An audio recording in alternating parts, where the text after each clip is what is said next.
It's a real honor for me to be with you today. I had a great time speaking at the League of Women Voters annual convention. I was telling Mary Lee that the League of Women Voters offices in Sacramento and my office are right next door to each other, so the staff see each other all the time. We're friends and colleagues and co-renters of the same facility, and so there's lots of good feelings all the way around. I'm going to stand over here today because I have a whole bunch of slides to show you. I apologize in advance that those of us who work at the California Budget Project are PowerPoint terrorists of the worst kind. So I'll try to explain things and point them out, but if I put something up that either you can't see the detail, or you have a question about it, or you have a complaint or a snide remark, please raise your hand or yell something out or throw a dinner roll at me, and I'm happy to be interrupted. We can move through this and I can pick parts of it out, whatever makes sense, where your interests sit. How many of you already know a little bit more in terms of about the California Budget Project, who we are, or what we try to do? Just a show of hands. Okay, not too many. So let me do the quick advertisement. We're a nonprofit, nonpartisan, independent think tank in Sacramento that does analysis of state budget and policy issues with a focus on improving the outcome of those public policies for low and middle income Californians. So we spend a lot of time focused on that independent, nonpartisan think tank part of the mission, which means the numbers we put up, we try to make rigorous. Even folks who don't agree with us about our perspective don't tend to challenge us on our numbers. But we do have a perspective. We are focused on what the state budget and its public policies do and how those affect low and middle income folks. We're still nonpartisan. Folks on both sides of the aisle care about those kinds of public policies, so we'll sit at the table with anybody.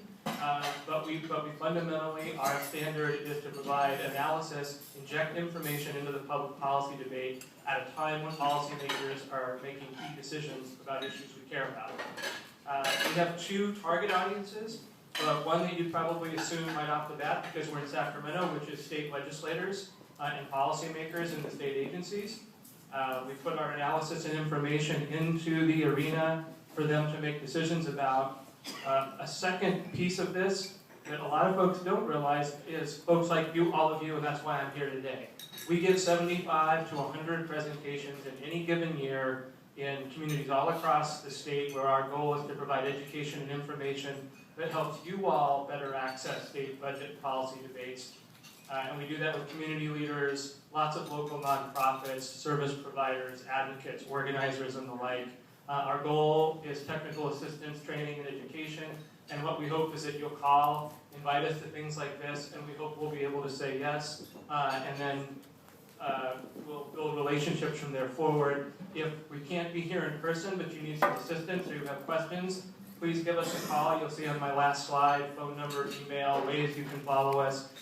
It's very much a part of our mission to say yes to invitations to come talk. It's very much part of our mission to say yes, we'll see if we can help when you call with questions. So that's who we are. We've been around since 1995. I've had the great fortune of being the second executive director for almost a year now. And hopefully you'll be seeing a lot more of us in the future.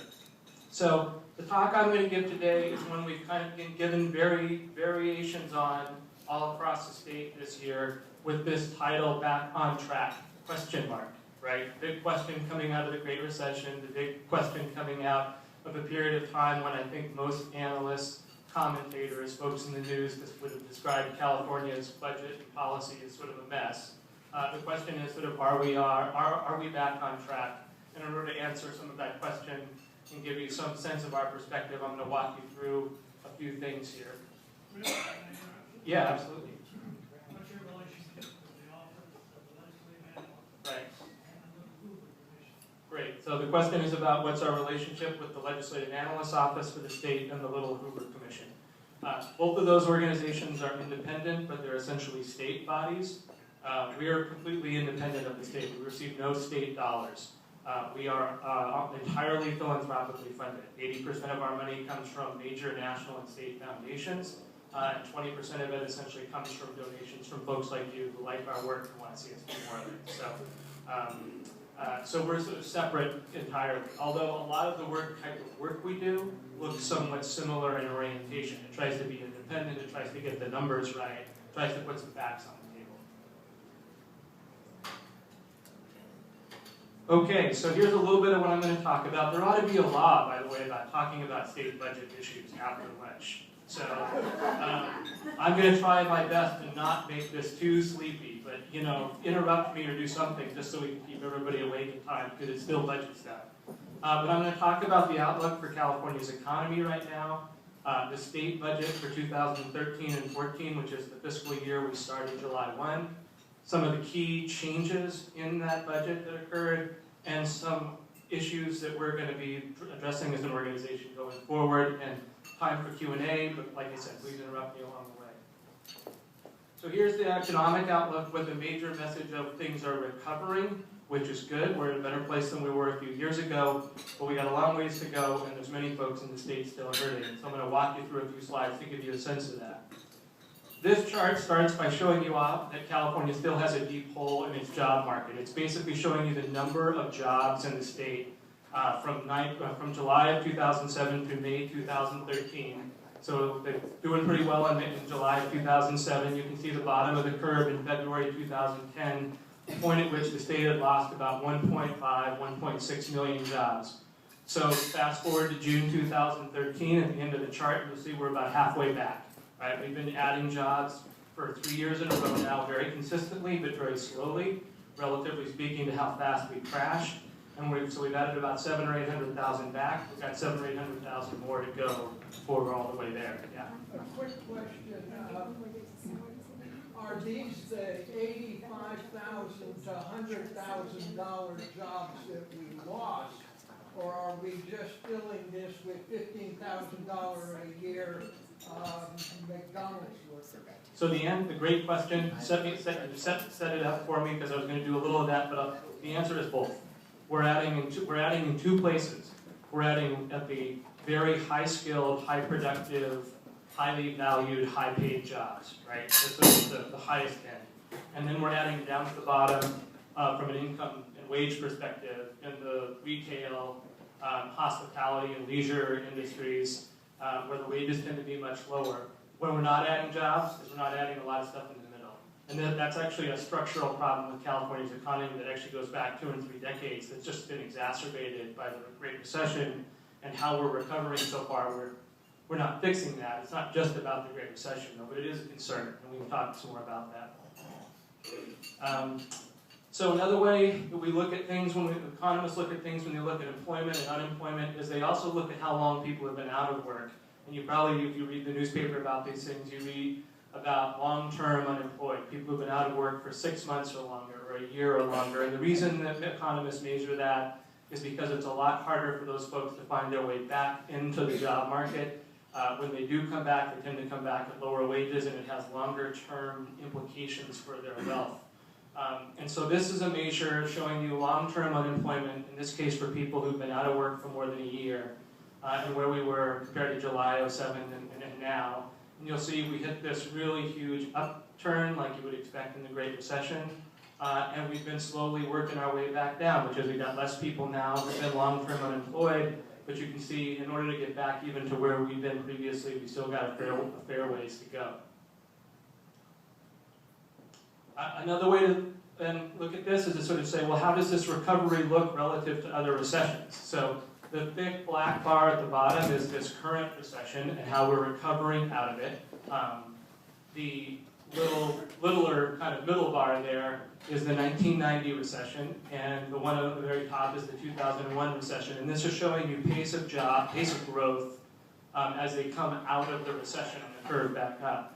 And what you'll see is if you look at all three curves, all three lines are kind of increasing coming out of the recession at about the same pace. They're all going up at about the same rate.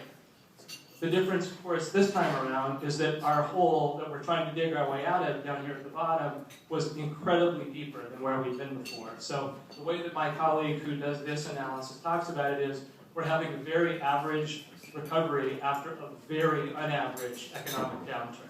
And a lot of that goes into why we still have a lot of folks who are out there hurting and looking for work. Real quickly, one of the other ways you can look at this is how many people aren't getting the work that they want or need. One way to measure that is the number of people who are working but are working involuntarily part-time. And so what does that mean? It means that they'd like to be working full-time, but because of whatever jobs they're having to take, they're working part-time. About 9.5% as of 2010 in our economy were working involuntarily part-time, about 8% still today, and that's considerably higher than it was previously. That's still an indicator of a problem economically. Now this goes to the question that was asked about where are the jobs coming back. It's another take on it. So this shows you leisure and hospitality industry, the top level, education and health, construction, and then government jobs. Shows you the 3 recessions where the most recent one we're in is the black bar, the middle one is the 2003 recovery, and the 1993 recovery is the white bar. And if you compare those and you look at what's happening, you basically see that what's unique about this recession also is that the jobs are coming back in leisure and hospitality. They're not coming back in government. And they're not coming back in construction at the same rate either. Why does that matter?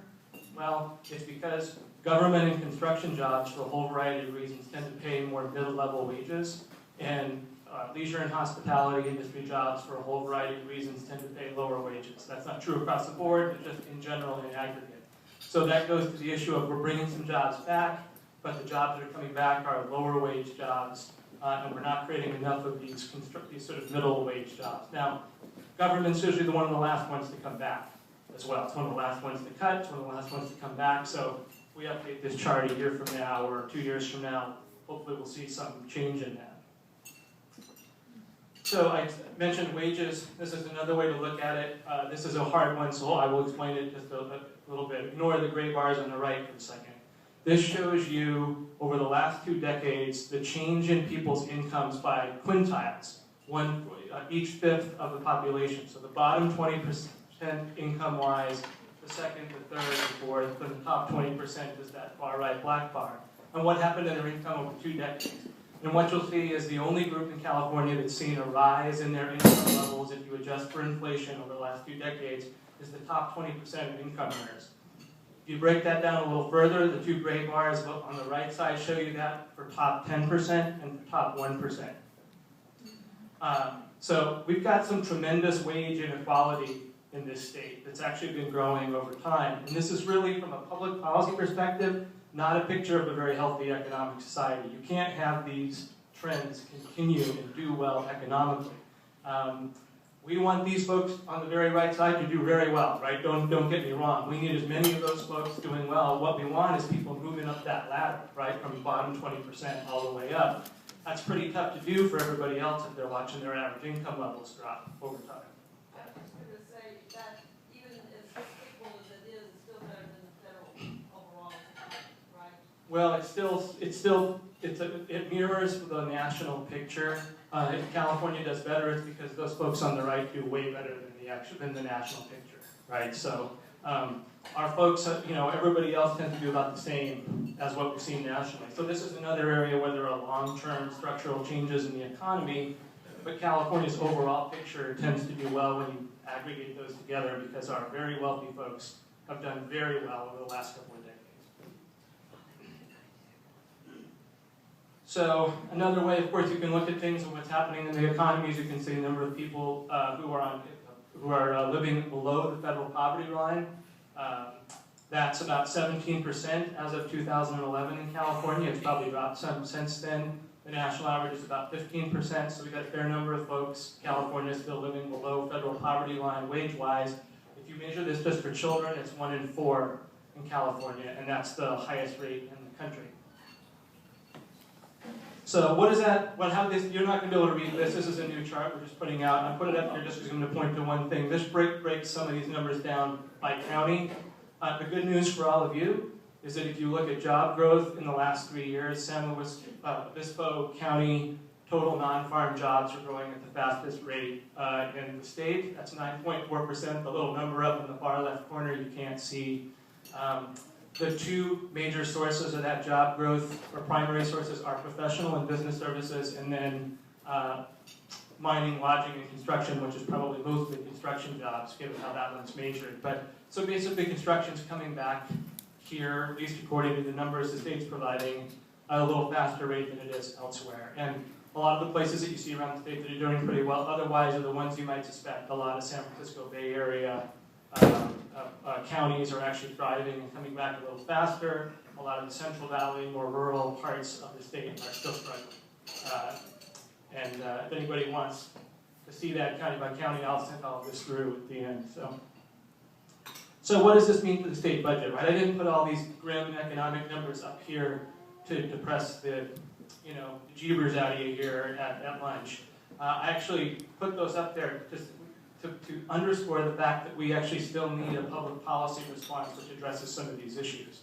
And to say that it's one thing to balance the state budget, and we did that this year in more efficient ways than we've done in the past, but there's still work to be done. And so I want to walk through some of what the budget looks like with some themes about there's some new revenues, thanks to voters like you.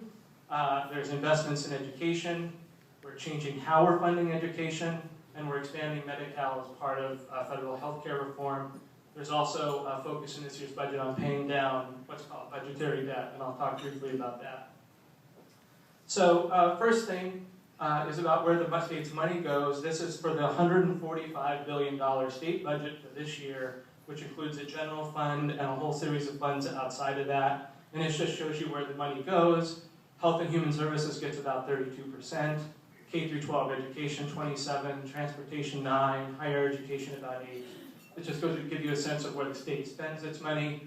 I'd have you note that corrections and rehabilitation is 7.7%. A lot of times when public opinion polls ask California voters what they think the largest share of the state budget is, they list corrections. That's not because people are underinformed, it's actually because what people are remembering is that that's actually been the fastest growing part of the state budget for the last 2 decades.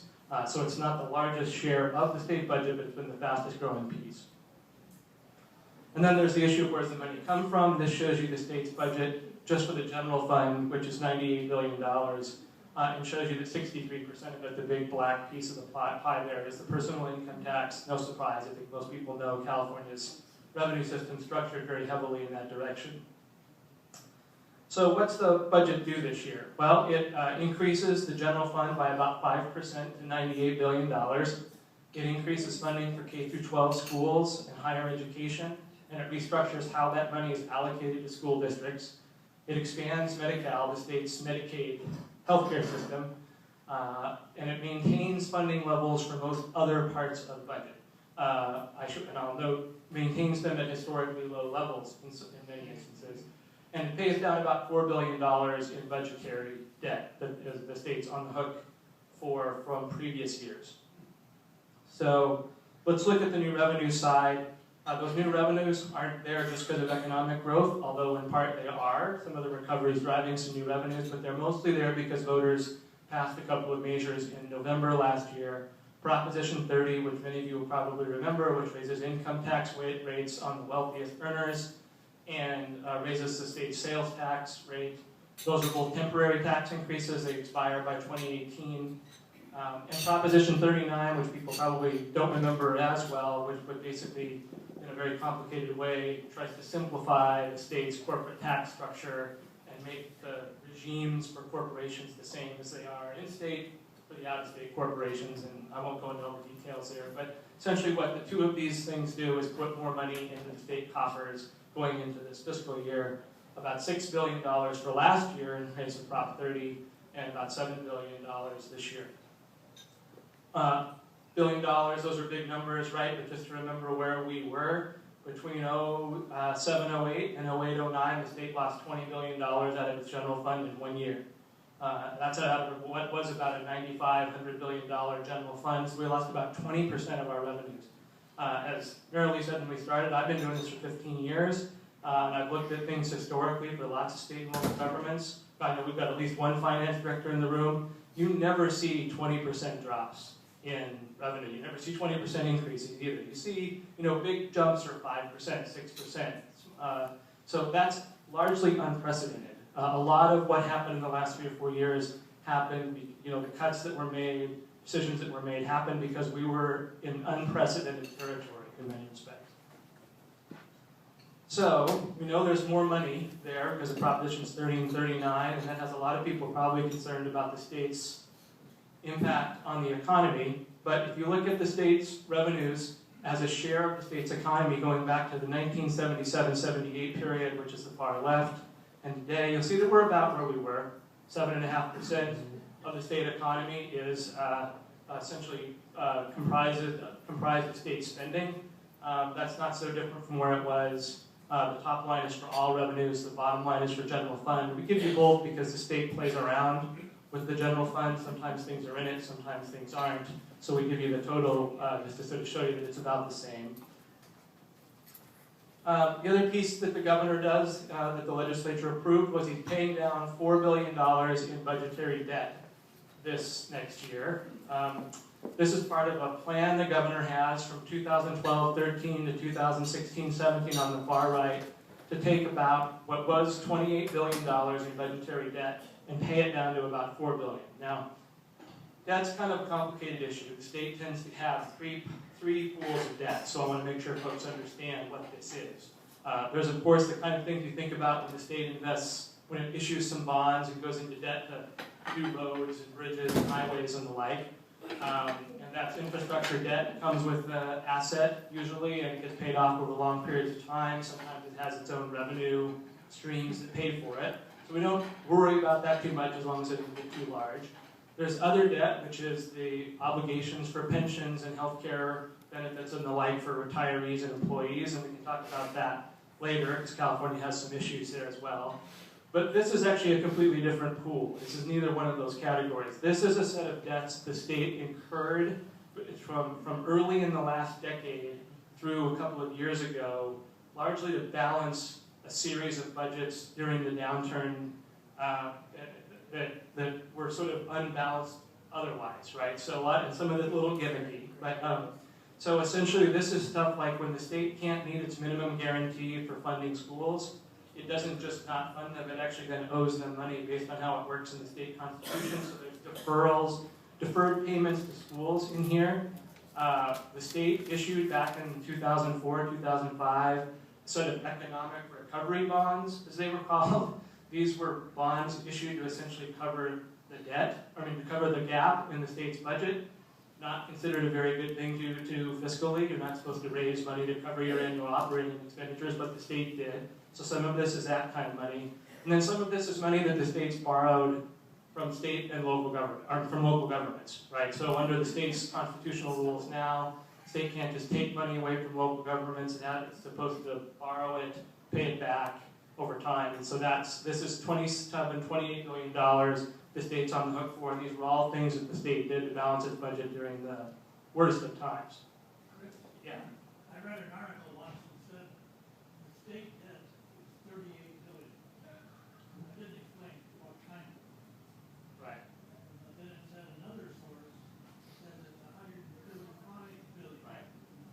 Two totally different Yeah. estimates of state debt. Yeah, well, I can find you a study that'll show you the state's debt is $350 billion, right? So it all depends on how you measure it and what you include in the total. So if you take all three of those buckets that I just told you about, the pension, healthcare liabilities, this stuff, the infrastructure debt, you can get to a really big number. It's not methodologically the right way to do it, right? It's sort of like somebody saying, well, there's my income tax rate, my sales tax rate, my gas tax rate, and adding them all up and saying, well, look, I'm paying 80% tax rate. That's not really how it works, right? It's sort of, we're not too concerned about infrastructure debt. I mean, we want the state to issue bonds to actually improve facilities. It's the only way they get that money over 20 and 30 and 40 years. We want infrastructure to improve. That's good for the economy. That's debt that comes with an asset, right? An improved road is an asset. An improved building is an asset. An improved bridge is an asset. So I don't really like it when folks throw the infrastructure debt in the mix. And then there's all kinds of debate about how to measure the pension and healthcare liabilities, and they're not fully funded in the state, and that's an issue. I'm not planning to jump into that today. I'm happy to talk more about that, but it's some work we're going to do some more analysis on in my organization. So, but this is stuff that shouldn't be on the books, right? If you're a investor out there and you're going to buy a bond that California is going to issue for a bridge, you don't really like that this is on the books. If you're a Standard & Poor's or a rating agency or something, this is debt that shouldn't be there. This is like, you personally having really exorbitant levels of credit card debt. Are those projections realistic? That's largely a political question. So for the governor, they are, right? He made it a priority to pay $4 billion down in this fiscal year, and he won that battle with the state legislature. But if you watch, that rate has to pick up, right? Between this year, 13-14, and 14-15, it's got to be another $5-6 billion. So that means he's going to ask for an even bigger chunk, and then it's got to be another 6.7 billion, something like that, the next year. So the next 2 years are big pay down chunks. There's a big political fight here, because if you're some other part of the budget, if your schools, if your unemployment benefits, if your CalWorks program that helps people in terms of welfare to work, and you saw a whole bunch of cuts, there's a choice here, right? Because they'd rather see the money come back and restore some of those programs that they saw get cut, and see the governor pay back this debt at a little more slower rate, right? They're not opposed to it being paid back, so it's a choice about how fast you do it. The sort of fiscal analyst side of me says, you need to get this stuff off the books, right? So one way or another, and so this is a fairly reasonable rate for doing it, but there's going to be more battles here. Yeah. There used to be a standard, those years back, that your infrastructure investment not exceeding 5% of your annual income. That's still. Right, so the question is about what the percentage of your annual income should your infrastructure debt be, and there's debates about that. I know there are folks like the Governmental Accounting Standards Board, nationally, Government Finance Officers Association, that have some rules and best practices they provide to folks about it. The question is whether California's infrastructure debt is at a place that we should be concerned about. My read of the situation, it's not, but it doesn't have a tremendous amount of room to go into further debt, right? You sort of get to a certain level and you're getting over some sense of what you can feasibly pay back over time. So it's this other stuff, though, that's a problem, right? It's this debt and unfunded pension liabilities and the like. So, all right, so let's go. I'm going to walk you through a few things here quickly. Schools, what happens with schools? New revenues and a new regime are the two messages. So because of those revenues that I walked you through that come from the two propositions last year, we basically go from $47 billion for schools in 11-12 to $55 billion for 2013-14. So about an $8 billion bump in the school funding. And as you remember, the governor backed Proposition 30 very strongly and pushed it as new money for schools. So evidence here, right, that there's new money going to schools, $8 billion over 2 years. That said, we're still working our way back. So this chart shows you spending per pupil over the last 6 years. Before the recession in 07-08, it was about $9,000 per pupil. Because of what we do with new revenues, we get back into the $8,000 range, but we're still not where we were. So even with all the new revenues, which start to push things up from a really low level in 2011-12, we're still working our way back. And some of what happens with Proposition 30 is that we get further back to that per pupil spending limit level that we were at before.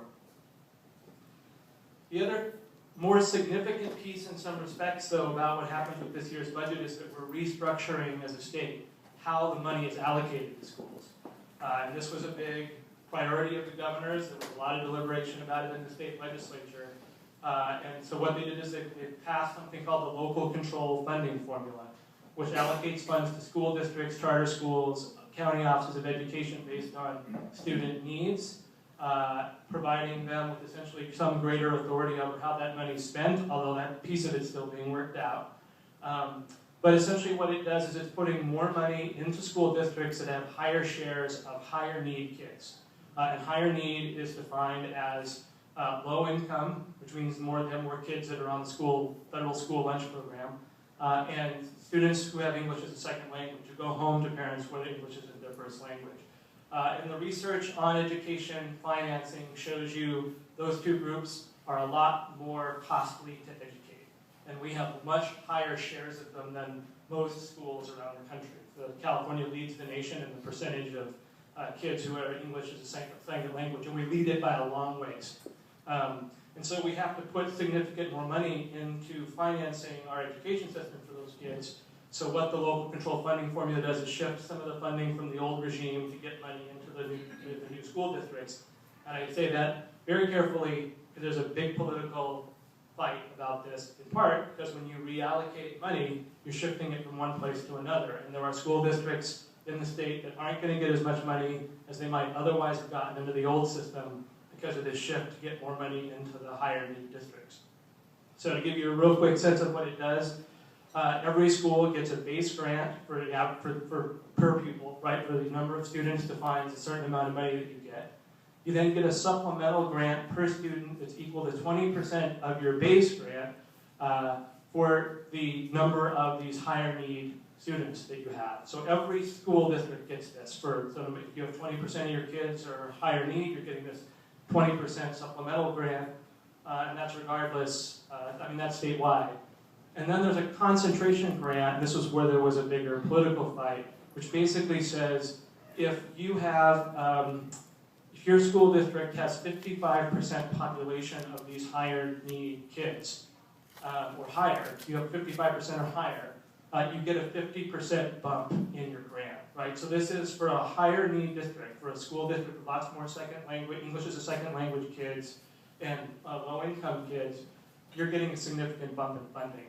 So this is where a lot of the battle was, because this is where the money might have otherwise been dispersed across those other grant levels. Yeah? As you're talking about this, we have a number of districts in our county that are basic aid districts. And can you just briefly mention how this reflects on them? Yeah, I'm not as good on the details of that as I should be, but essentially they're still in this base grant piece. So it's not wholesale replacing it, but it's changing the funding formula significantly. Yeah. Yeah. So and that's, this is where the political battle was, right? You have to remember every school in the state got cut, so nobody feels like they're whole. Right, coming back from the recession. So everybody's got a legitimate beat. Everybody's operating with less money. And then the states restructured the finance system with good intentions, but to mean that some of you aren't coming back quite as fast in terms of the state dollars. And so that creates lots of consternation. Certainly understandable, these are people's kids, right? If you're at your district and you're not getting as much money, I understand completely why you might be upset about it. On the other hand, I see all of the research that says these higher need school districts need significantly more money. And so what the state's done is, for the first time in 20 years, restructured its system to move some of that funding. So this is like housing, right? Housing and picking your kid's school are the most ruthless decisions we make in our lives, right? So these are tough things to do. Yeah. Those two grants, the supplemental and concentration, does the word unduplicated mean English language learners 50% above and economically disadvantaged students? It essentially means that the major, you sort of don't get double credit for the major, right? So there's a percentage of your student base, of student population. So essentially, if you have a student who's a low-income student, but is also, in the exact major, if you have a student who's on the federal school lunch program, which is the measure of low income, and they're English as a second language student, you don't get, that doesn't count twice, right? So essentially, the percentage adds up for you as a district for the number of kids total, but unduplicated, so that it doesn't, if we duplicated it, we'd end up with really weird numbers, right? So that's a complicated right? But before this change, they did each receive their own. Sometimes, right? Sometimes. So where did the money come from to do this reallocation, right? Where a big bulk of this money came from a set of funds, or categorical programs, as they were called, that sat outside of the general fund and had very specific purposes on it. It might be a program that was given just to school districts to do English as a second language, or to help with low-income kids. And it took those categorical programs, wiped them away, and said that, or at least most of them, wiped them away, put the funding back into the general fund, and now allocates it this way, right? So yeah, there were ways that you were getting some of this money beforehand in your district. So real quick, other piece of the education budget for the state is higher education. I'm going to give you the real quick and dirty version of this. The governor basically proposes a series of increases over the next 5 years for the UC and Cal State systems. But the new revenues are contingent upon them not raising fees. So here's what this means. So if you're a university president, this is the chart you want to see, right? This is your argument to the governor is, well, you can't tie our hands. Our funding in 2013-14 is still way below where it was in 2007 and 8. If you're the governor, this is the chart you show, which is what fees and tuition have looked like since the recession hit and beforehand, going back in the mid-1990s, where our state university systems have basically been raising fees and tuition very dramatically. And so the governor and the legislature said, look, this is making a college education in-state for folks who grow up here and qualify very difficult to afford. So I will give you more funding, but it's contingent on you not raising fees for the next few years. Yeah. Is there anybody in Sacramento that's, especially the governor, that's at all concerned about the unfunded pension liability in the UC system? I think there's people all across the state government concerned about unfunded pension liabilities everywhere. But the UC is, for me, I mean, it's terrible throughout the state, but that is, I think, really frightening. Yeah. Because they haven't funded it for years and years. Right. So the unfunded pension liabilities is the big elephant in the room for the state. And it's if you go grab the governor's budget off of his website, you'll only see a sentence or two in the whole budget about this issue. That's an improvement over the last few years when you didn't see anything mentioned about it. And there's certainly lots of folks in the state legislature who don't want to touch this issue. And fundamentally, the issue is basically we're not paying in to the obligations we've made to retirees across all parts of the system for the most part. But in order to increase those payments, it's going to have to come out of this general fund, and that's going to mean you can't put the money somewhere else, right? So from the reason that the lawmakers don't want to do anything about it is because they'd rather make the decision between the spending going elsewhere and not on these contributions to retirees, and so they just kind of keep kicking the can down the road. The problem is, if you keep doing that, the liabilities you have get pretty big pretty fast, right? So if you take something like the California State retirement system for teachers, if we don't pay in at the level we should be paying in for the next few years, our annual obligation grows from $5 billion to $9 billion. If we do that a few more years, it grows from $9 billion to like $13 billion in the next 6 or 7 years. That's $9 billion or $13 billion out of a $98 billion budget, right? I just showed you a chart where because of what voters did last year, we put $8 billion more in schools, right? So the fact that we're not paying some of our obligations to retirees has huge ramifications for funding some of these services going forward. And there's a lot of reasons why folks don't have a lot of political will to address it. It's a lot of the reason why folks outside of Sacramento need to put some pressure on about how to address it, because these are long-term problems, right? In many respects, to go to my first slide, the state's back on track. We've done a good job of balancing the budget. Things are fiscally better off than they were. But this unfunded pension liabilities was a problem before the recession, and it's a problem afterwards, and we still have to get to a point where we're addressing it. So that piece aside, last piece I want to talk about the state budget is Medi-Cal expansion. Medi-Cal, I think as many of you know, is essentially our Medicaid system in the state that provides health care to a variety of communities. 7 million low-income Californians, primarily children, youth, and women. This shows you who's covered and what income level. So we're covering children up to 250% of the poverty line, pregnant women 200%, working parents 106%, jobless parents 100% of the poverty line. Then down at the bottom, 0% for childless adults. And we put that one on there because that's one of the key categories of folks who become eligible when we expand Medi-Cal as part of federal health care reform. Children, youth, and women comprise about 80% of the Californians enrolled in Medi-Cal, so that's if you look at it by sort of essentially demographic or sort of gender issues for the most part. 54% of Medi-Cal enrollees are Latinos, just to give you another sort of cut of the demographics.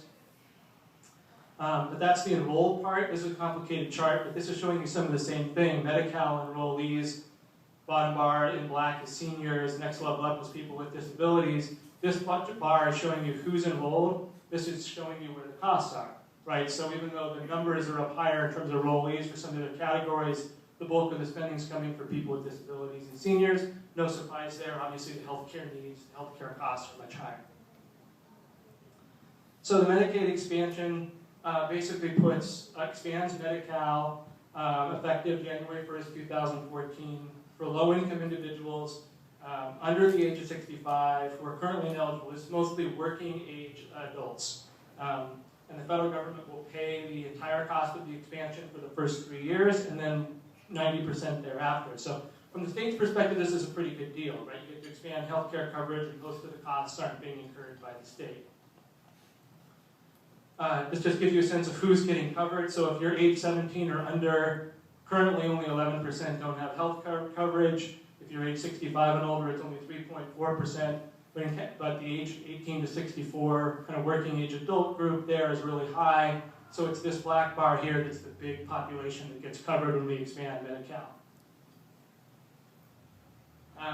So last piece about that is also to remember that the Medi-Cal expansion is only the second part of the healthcare reform, right? The first part is about to roll out, which has covered California, which is the quasi-public exchange, quasi-private exchange that the state's implementing. Starts October 1st. The Medi-Cal expansion starts January 1st. Likely going to be a lot of hiccups with all of that, so stay tuned, and more organizations can be doing some analyses. So this is the quick summary there. We've been turning the corner on years of shortfalls, working our way back from pretty deep holes. New revenues from the voters helped. We did two really big key things aside from the dollars, which is we restructured school finance and we expanded healthcare coverage. Two pretty big significant changes in one budget year. And we'll be covering essentially 1 million more folks, most people estimate, under healthcare reform. So that's the budget. Last couple of slides I'm going to do here quickly are about where we go from here, what's the outlook look for the next couple of years. A lot of folks think after what we've been through and after some new revenues being injected into the system thanks to voters, that the state's kind of tapped out, right? We've kind of done what we can do, particularly on the revenue side. I just want to challenge that assertion a little bit. So first, take one piece of the state's budget, the corporate income tax, right? What's one of the things that people typically think about California? Got a bad business climate, got a high tax climate, got a high, well, you know, there's probably some truth in all of that. But if you go look at corporate taxes as a share of corporate income paid in the state, and you go back and you look at it from 1960 through 2010, you'll see that we're at pretty historically low levels, at least in modern history, in terms of where the tax burden is, right? And we cut, some of this is just how work has changed, how jobs have changed, where income comes from. Some of this is actually rate cuts that were being made at the same time. You can see little arrows that tell you when a rate was cut. So, you know, the state does have some high tax rates, but we certainly have some space or room where we didn't have it before, and that was as a result of policy changes. Another way you can look at this is that if you look at tax burden, the share of people's incomes that they're paying in taxes, here again by those bottom fifths versus the top, you'll see that the bottom fifth in the state's paying a higher share of its income in actual taxes than the folks at the other end of the scale. And so that's a potential problem, right, in the sense of sort of fairness of the tax system. So there's space, right? It's sort of, I'm not trying to be naive about the state's business climate and its tax system. It is what it is. But the state still has room. There are still things it can do on the revenue side that we shouldn't just sort of say after Proposition 30 that the things are done, right? So my organization says a lot about we need to move from an austerity agenda, which is where we've been the last few years, to a prosperity agenda. What governments do well when they come out of recessions is they go through periods where they have to cut, that's a necessity, then they make investments when they come out of it that position the state for growth. And so people ask us a lot, what would you do? So this is the sort of aspirational goal. There are big numbers associated with these, and we can come back to that. But fund K-12 schools at a level that puts us in the top 10 in the country. We've been in the bottom 10 for the last few years. It's not good enough for California to just be average, right? This is the biggest state in the union in terms of population and the economy. It needs to be in the top 10 in its education system, which has been the backbone of its growth for 40 years. We need to recommit to the state's master plan for higher education, which said community colleges would essentially be free, and that Cal States would be accessible and essentially low enough cost that it would be feasible for folks in state to get a higher education. And we've been, as you saw on that fees and tuition slide earlier, we've been compromising that along the way pretty significantly. We have a lot of folks still in need, so we need to ensure that low-income supports are there for folks who are trying to get across these periods where they're out of work and out of work for long periods of time. A lot of that's cash assistance, but some of it's stuff like preschool and child care programs. We've made a whole series of cuts to child care programs and preschool programs that mean that mothers and fathers out there have to make decisions about keeping a job or paying for child care. Keeping a job, paying for child care, or not working and doing it themselves. And anybody who's paid for child care knows exactly that calculus. Yeah. Master plan. Yeah. Some things I read indicate that the governor is asking University of California and the state universities to become more efficient, more effective. So, what is the teeth in that? Yeah. So the question is about the governor's asking the UC and CSU systems to become more efficient. There's this sort of perception that they're bloated institutions administratively. We're actually analyzing that right now. So I don't have an answer for you yet, other than but I have a suspicion about it, which is I suspect it's mostly a myth, right? I bet if we go look at the sort of administration, the student level, and some of the other measures out there, they're doing no worse than they were. In fact, they're probably coming out of the recession leaner than they've been in a long time.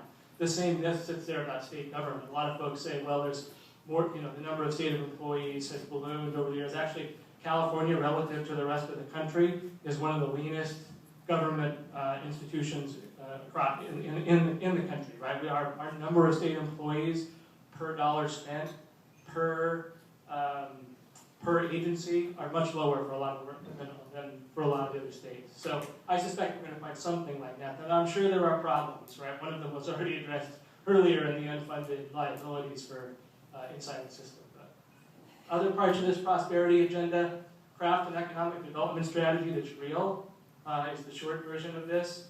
The states have these weird economic development strategies that are about tax credits that largely target the wrong folks and don't really work. My organization's been critical of those, and in many respects, what we put out helped kill them. I'm not sure that we really intended to help kill them. We thought they'd get restructured more effectively. One of the things that happens is the governor and local officials need to sit down together in a way they're not doing and talk about what really needs to happen here. Not inefficient tax credits, but how do we sort of target certain kinds of income growth and economic opportunity. Make strategic infrastructure investments. I heard me say earlier, education's been a backbone of the state's economic growth for the last 40 years. The other major thing, if you want to look at the driver of the state's economic growth over a really long cycle, like 100 years, major investments in infrastructure drive growth. They drive regional growth, they drive economic growth, they drive where jobs grow, and we've got backlogs of investments to make there. And you have to do something on the revenue side, right? You can't do everything I just outlined without actually putting some revenue on the table. And some of that goes back to those couple of slides about making the tax system fair, undoing some bad decisions we've made over the years. And then we have to meet our long-term obligations, both to retirees and in terms of debt. And these are all things that if the state can figure out a way to do them on the next 2 or 3 years, California will be very well positioned to grow very effectively. If we don't, the state's economy will probably grow anyways, right? Governments don't drive that much of what happens. But the government and how we do with the work in terms of public services will be an anchor on that economic growth. It'll be a challenge going forward. So that's why we put this prosperity agenda out. I've talked long enough. I did promise you that if you wanted to contact us afterwards and ask us for help, here's all the ways you can contact me or contact our organization. Please don't hesitate to do so. Like I said, it's part of our mission and our purpose to do this kind of work, to bore audiences stiff at lunches on Saturday afternoons when it's sunny and beautiful outside. So it's what my colleague at the work says, they've got to change our name to curmudgeonly boring people. It would have the same acronym. I like to think we're just bringing wonky back. So thanks very much for your time and for your patience. I'm happy to take some more questions and have more conversation. Yeah. Proposition 13 is being at risk. Well, let's see. I see Proposition 13. Vulnerable. I believe that outside of Sacramento, there is a undercurrent or movement for some change to parts of Proposition 13, specifically to commercial property taxes and how they're assessed, and the 2/3 voter requirement. not to the residential property. I think the 2/3, I think the residential property tax limit that Proposition 13 will continue to be the third rail of California politics, is largely untouchable politically. But there's an undercurrent rising about the inefficiencies in the commercial property tax system. So, much like your residential property, it works largely the same. If you're a commercial property, if you're a business property, the property doesn't get reassessed at market values until it legally changes hands. That's the same as for your house, right? If you've lived in your house for 20 years, you're mostly paying the same property tax bill you were 20 years ago. The problem is that it's really easy to measure and figure out where residential property, when it changes hands, right? We know when we sell our house to somebody else or when you buy somebody else's house, and that goes on the tax records and gets reassessed, and so it cycles back on at market value. Commercial property is much more difficult to measure. Think about a major corporation with a lot of shareholders. Legally, that company changes hands every day because the mix of shareholders changes. So do we reassess every day? No, of course not. We don't catch up to it. Think about all the different forms of corporations there are and how, particularly in a world of mergers and acquisitions, how the property changes hands really often between parent companies and subsidiaries. We don't get that on the books either. So essentially what we have in this state is a lot more commercial property that's sitting back at levels where it's never been reassessed, but has actually legally changed hands lots of times. And there's some sense that that's inefficient, right? And so there's folks talking about how we make it a little more explicit about when commercial property is considered to have legally changed hands and is then reassessed for tax purposes. So that could happen via legislation, via the state legislature, or it could happen via some kind of a proposition, which may be a little tougher to do because it would have a Proposition 13 label on it, and that might be untouchable. People are also concerned about the 2/3 requirement for local taxes, and I think you'll likely see some effort to go at that a little bit. But those are big roads. I say that the one thing I would say is I say that this is outside of Sacramento because nobody inside Sacramento wants to touch this issue, right? I mean, if you're a politician, you want somebody labeling you as the guy who took on Prop 13? So, probably not, right? So the undercurrent about what's happening is happening outside in local communities where people are asking questions like, if you're in the San Jose, Santa Clara region, why is Google paying 40 times the property taxes that Intel's paying? Well, it's because Intel's been around since the early 1970s and Google's been around for the last 10 years. Or folks at Google are probably asking, because they own 2 properties, why the one they just bought is at such a dramatically higher tax rate compared to their old one. There are inefficiencies here, right? If you're a new business, you come in and you pay at market value. If you're an old business, you're not paying at market value. So there's some sense that there's some inefficiency and fairness. Economists would tell you that they would never in their right mind structure a commercial property tax system this way. So there's some sense that there might be some piece of it change. Sorry for the long answer, but it's complicated. Yeah, I got one more here. Where does the high-speed rail system enter into your Where? mission? Wow. Ever an issue I wish I could punt on. The only thing I would say from our vantage point is about the finances of it. We're a budget-minded organization. It's another great big piece of debt, right? So you have to, the governor's got 2 big infrastructure proposals, tunnels in the Delta and high-speed rail that are major. That the only way you do them is with great big long-term infrastructure investment and bond issues. That's the only way these will happen. And so the state's on the hook for the cost of them for a long time. So you hope you get them right. So I'm going to punt. Thank you, Chris. I have to ask the audience, wait, do you think that he's lived up to his rave reviews? Yes.